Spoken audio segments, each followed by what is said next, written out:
5h, 7h, Mathieu Noël.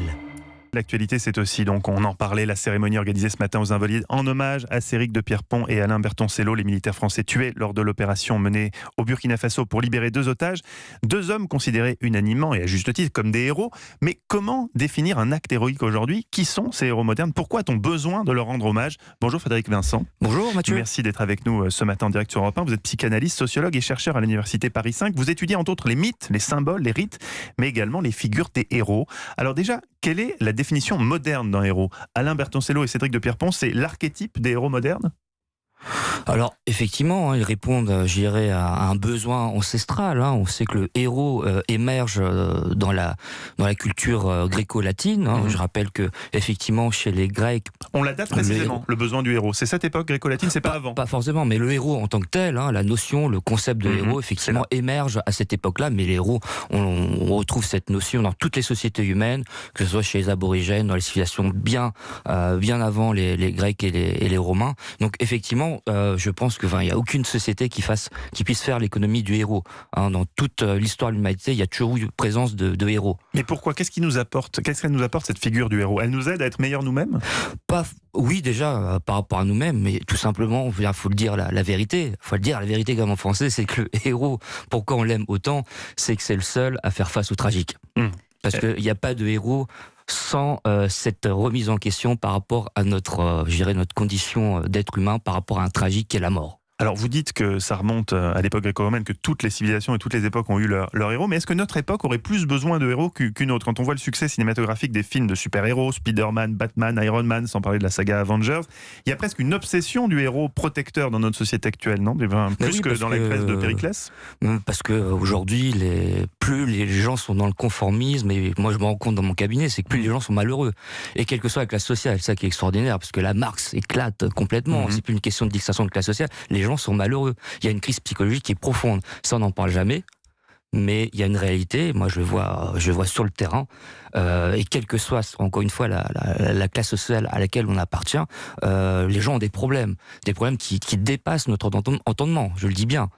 Donc par rapport à nous-mêmes, crise d'identité, bien sûr, où on va, crise aussi par rapport à la maîtrise qu'on a dans sa vie, le fait qu'on ait aussi une société de consommation où on pousse aux addictions. Donc là aussi, on est dans l'enfermement. Donc je parle souvent, moi, d'évasion héroïque. Et le héros symbolise justement la capacité à faire face au réel tragique.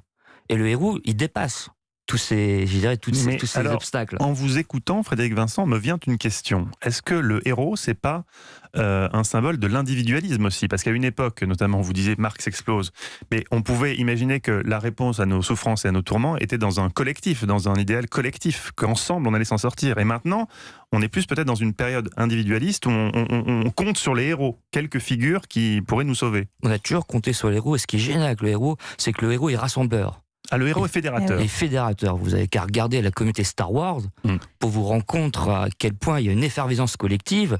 On fait partie tous les deux, par exemple, de la génération Club Do. Ah, ça c'est sûr. Oui. Alors là, c'est une explosion de héros entre les Chevaliers du Zodiac, Dragon Ball, et c'est toujours d'actualité. Et voilà, effectivement, quand on regarde un dessin animé comme les Chevaliers du Zodiac, qu'est-ce qu'on voit derrière ? On voit une fraternité. Tout simplement. Et cette fraternité, on la voit dans le monde réel aujourd'hui, autour des 2 soldats français qui ont péri au Burkina Faso. La démocratie, finalement, aussi, en tant que système politique, a besoin de héros. On peut se nourrir de ça. Ça crée une unité de la nation, comme on va le voir tout à l'heure à 11h. Plus les institutions semblantes se cassent la gueule, et plus, finalement, les gens vont se tourner vers ce qui rassure le mieux, vers, un dénominateur commun qui est stable et qui est durable, et qui est le héros. De tout temps, on a eu besoin de héros pour sauver l'humanité. Eva. Question très personnelle. En tant que psychanalyste, est-ce que vous pouvez nous dire si on a des traits de caractère qui sont propices à faire de nous des héros ? C'est-à-dire, est-ce que en chacun de nous sommeille un héros et puis ça peut se révéler en fonction des situations qu'on vit ?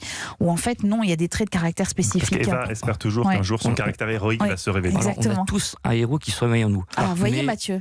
Le héros, c'est pas forcément le guerrier. Encore une fois, le héros, ça peut être l'enseignant, celui qui transmet à l'autre.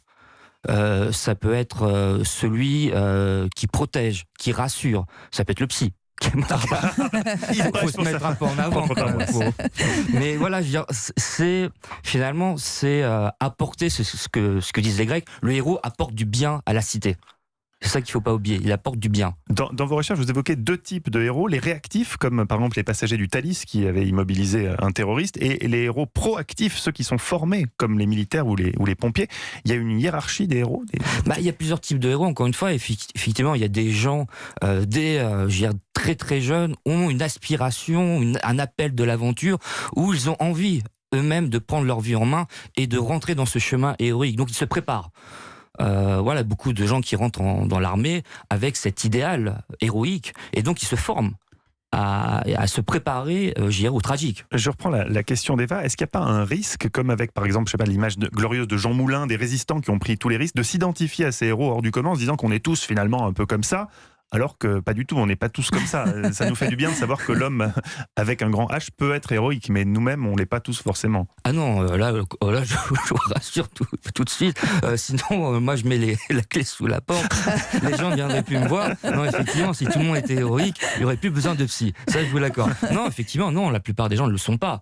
Au contraire, on l'a vu pendant la Seconde Guerre mondiale, la plupart des gens préfèrent être collabos plutôt que résistants. C'est quoi? C'est la peur qui nous fige? Mais voilà, la peur. C'est la peur nous fige. qui bride. C'est la peur. Notre âme de héros. Exactement. Tout simplement, c'est ce qu'on appelle, nous, dans notre jargon, la névrose.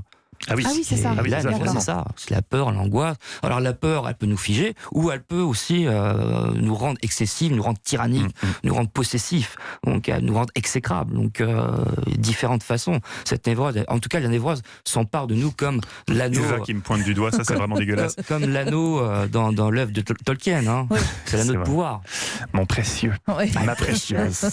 Merci beaucoup Frédéric Vincent d'avoir été avec nous ce matin en direct sur Europe 1. Je rappelle que vous êtes psychanalyste, sociologue et chercheur à l'Université Paris 5.